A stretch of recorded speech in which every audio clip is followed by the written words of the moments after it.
कितनी मेहनत की थी तुमने हमें ये भरोसा दिलाने के लिए कि तुम ही मेरी आरोही के लिए सही जीवन साथी हो। वादा किया था मुझसे कि इस दीवान हाउस में तुम हमेशा मेरी बेटी का साथ दोगी।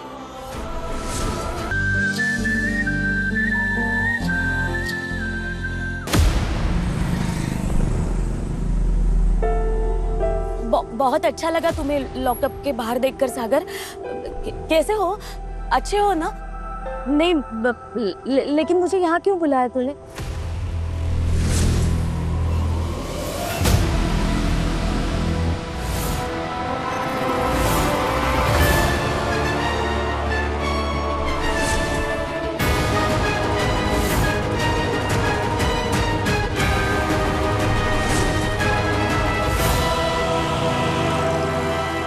जब बाबा के इलाज के लिए पैसे चाहिए थे और आपने चेक पर साइन करने से मना कर दिया था, उस दिन आपने मेरा दिल तोड़ दिया था चाची। और आज भी चाची आपने मेरा दिल तोड़ दिया है। अपने पापा जी की शोक सभा छोड़कर हमें आपका सच जानने यहाँ आना पड़ा। हर बात भुलाकर मैंने हमारा रिश्ता याद रखा।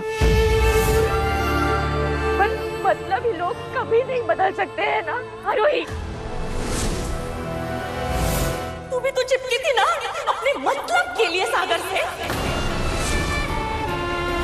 कि वो लोग तो तुम्हारे पापा को उनके काम में पैसों की मदद कर रहे थे, लेकिन जैसे ही तुम्हें ये मालदार पार्टी दिखी ना, इसीलिए 100 ऐब दिखे तुम्हें मेरे भतीजे में। इसीलिए गुस्सा आया मुझे। हाँ, आया मुझे गुस्सा और मैंने वो पाउडर डाला उस उपटन में तुम्हारे। शर्म नहीं आई तुझे?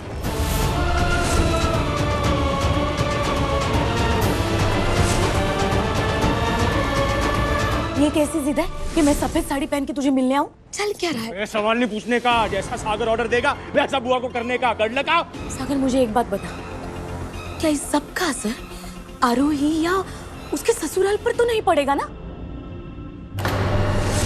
क्या सागर सुन ये... तू आरोही के परिवार का छोड़ रहे, अपने परिवार के बारे में चिंता कर, अपने बेटे के बारे में। अजिंक्या, आपने बोला आई ने बुलाया, पर आई है कहाँ? कब आएगी आई? अरे बेटा पहले खा ले, तेरी आई भी आ जाएगी, खा लेगी।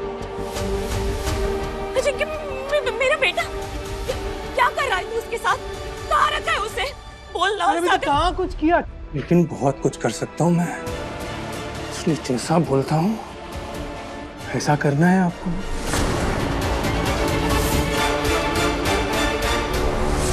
मन में तो बहुत सवाल होंगे तुम्हारे। इतनी आसानी से हार थोड़ी मानोगी तुम। बोलो, चाहिए और कोई सबूत ये साबित करने के लिए कि सफेद साड़ी वाली औरत चाची थी तुम्हारी, हम नहीं। आरोही, आज आखिरी बार इस बात को जाने दे रहा हूं। अगली बार से किसी ने भी दीवान परिवार के खिलाफ जाने की कोशिश की तो पर्सनली उसको जेल छोड़ के आऊंगा।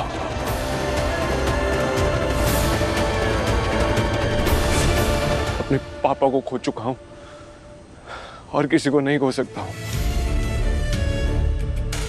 अभिषेक, चलें, पगड़ी की रस्म पूरी करनी है कल।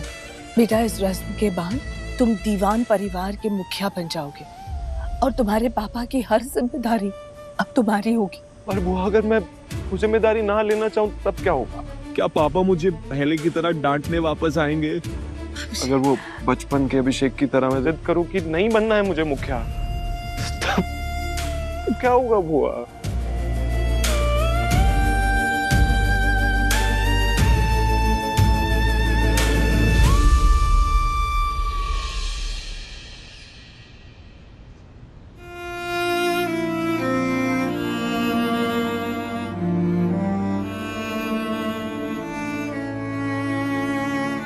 आरोही, इन दिनों जो कुछ भी हुआ उसका गुस्सा अब भी है घर वालों में, इसलिए सबको लगता है कि तुम्हारा इस रस्म में आना, इसका किसी भी तरह हिस्सा बनना ठीक नहीं होगा।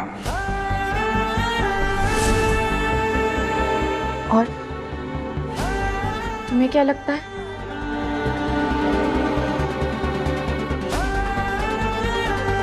आरोही, पगड़ी रस्म देवांश के लिए बहुत बड़ी रस्म है और इस वक्त मैं सिर्फ अपनी मॉम और फैमिली के साथ रहना चाहता हूँ।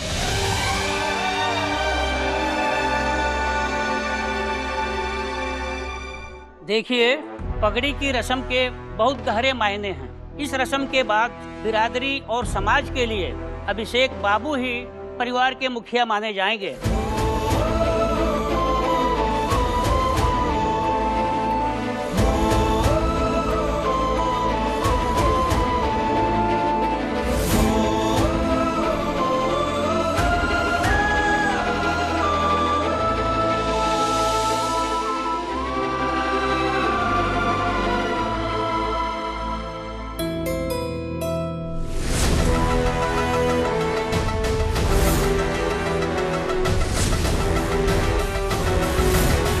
ये यहाँ क्या कर रही है? आरोही, कहा था ना मैंने तुमसे, कहा था ना जब तक रस्म पूरी ना हो नीचे मत आना। अपने कदम पीछे लो और तब तक पीछे लेती रहो जब तक उस लाइन को क्रॉस ना कर लो। घर की बाकी औरतों की तरह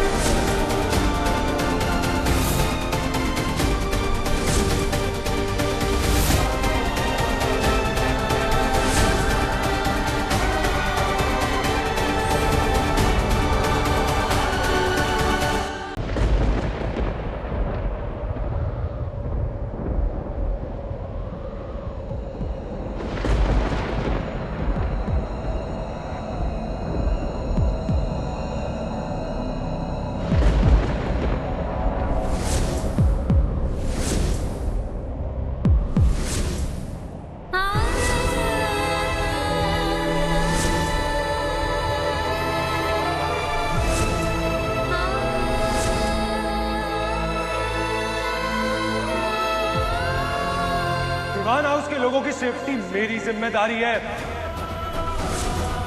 दुश्मन बाहर हो अंदर हो, मैं बचाऊंगा अपने परिवार को। लेकिन आज से दीवान परिवार में अब आरोही शिंदे को एक भी कदम रखने की इजाजत नहीं है, क्योंकि अब हमें कोई बदलाव नहीं लाना इस परिवार में।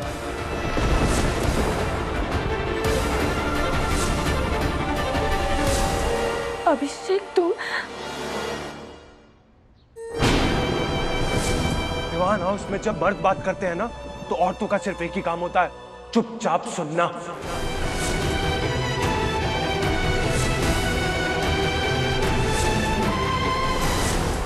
सालों से यही नियम चलता है और आगे भी यही नियम चलेगा।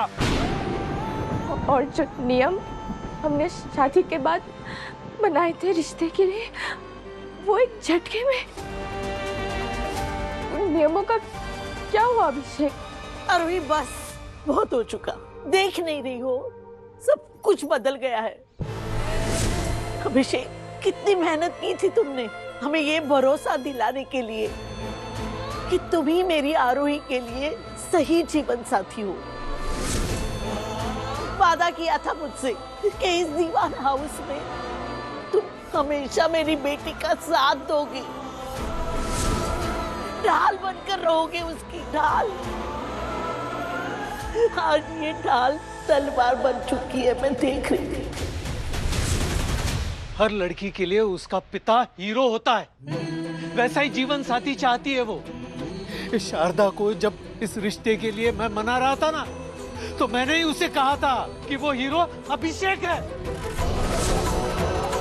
जिसके साथ मेरी आरू हमेशा खुश रहेगी। लेकिन गलत है हम।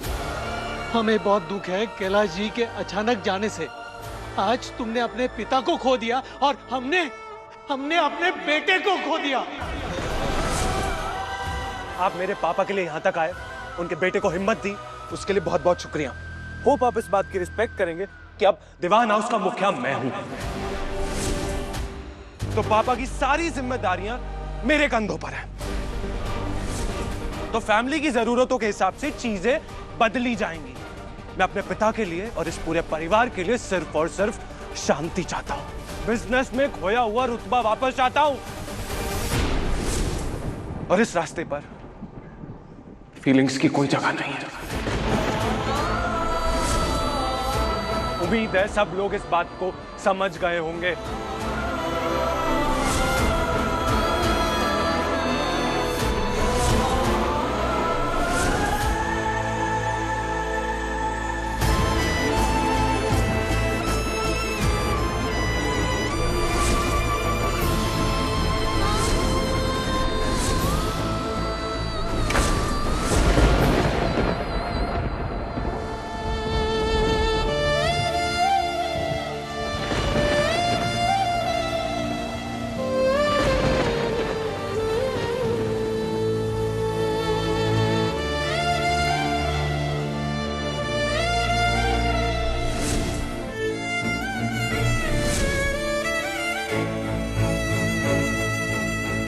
अभिषेक,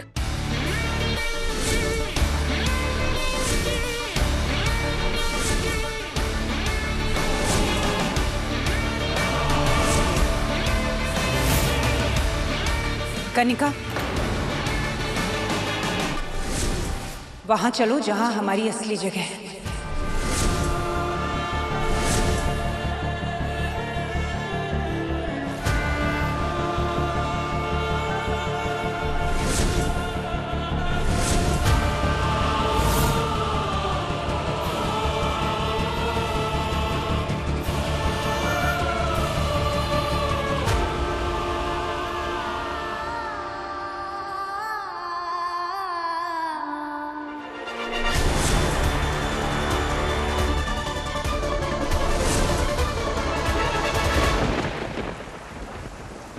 अब यहाँ रुकने से कोई फायदा नहीं है।